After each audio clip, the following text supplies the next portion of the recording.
E ragazzi, eccoci col video acquisti manga e light novel dei mesi di ottobre e novembre 2025.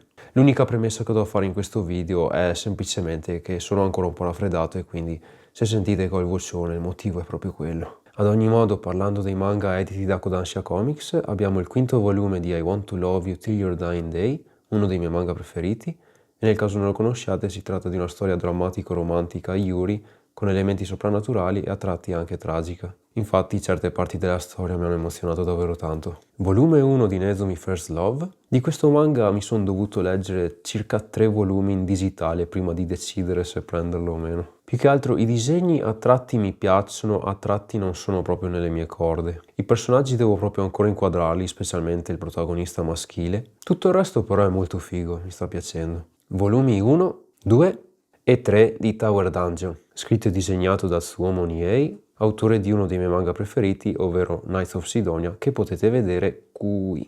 Questa serie in particolare per adesso mi sta piacendo. La storia per adesso devo ancora inquadrarla, a tratti è particolare, a tratti sembra un po' di già visto. Però i personaggi e i disegni mi stanno piacendo molto. Volume 3 di Isaac, un altro volume carino. Per chi non lo conosce si tratta di una storia di vendetta ambientata durante il XVII secolo che segue le vicende di questo samurai che va a finire in Europa alla ricerca dell'uomo che ha ucciso il suo maestro. Passando ai manga editi da Yen Press, abbiamo il primo volume di Monster Colored Island, un manga che nella sua semplicità mi sta piacendo davvero tanto. La ragazza con i capelli scuri mi fa tantissima tenerezza. La storia devo ancora inquadrarla in quanto al momento è tutto abbastanza misterioso. Vedi il discorso del monster nel titolo. Volume 2 di Puella Magi Oriko Magica Sadness Prayer, volume che mi mancava da tantissimo tempo per riuscire a completare la serie, in quanto è stato esaurito per davvero tanti anni. Per chi non la conosce si tratta di una delle tante storie ambientata nel mondo di Madoka Magica e segue le vicende di personaggi quasi completamente nuovi. Si tratta anche di una specie di remake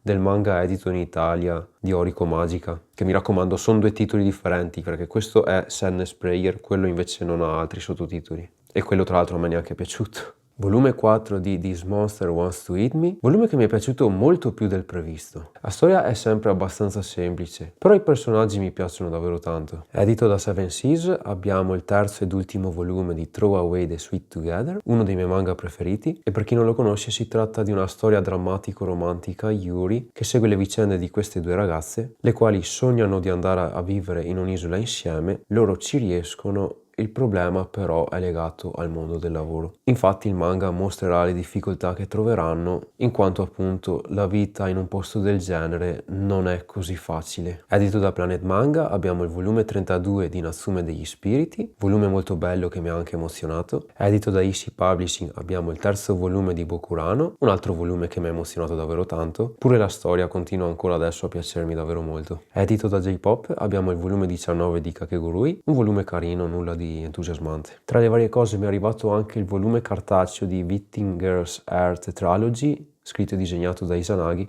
che però qui su YouTube non posso far vedere in quanto si tratta di un hentai. Farò comunque un video breve sul canale Telegram, per cui se volete potete andare a recuperarlo lì. Carrellata di light novel che devo ancora leggere, edite da J-Novel Club, abbiamo i volumi 8, 10, 11 e 12 di Ascendance of a Bookworm parte 5, volume 18 di An Archdemon Dilemma How to Love Your Elf Bride. Passando alle light novel edite da Seven Seas abbiamo il secondo volume di Mushoku Tensei Redundant Reincarnation, volume 12 di Classroom of the Elite anno 2, volume 12 di Adachi e Shimamura, volume 11 di Sword of the Demon Hunter, volume 17 di Reincarnated as a Sword, e passando infine alle light novel edite da Yen Press abbiamo il volume 14 di Danmachi Sword Oratoria e il volume 18 di Magical Girl Racing Project. E con questo è tutto, spero che il video vi sia piaciuto, noi ci rivediamo alla prossima, bye bye!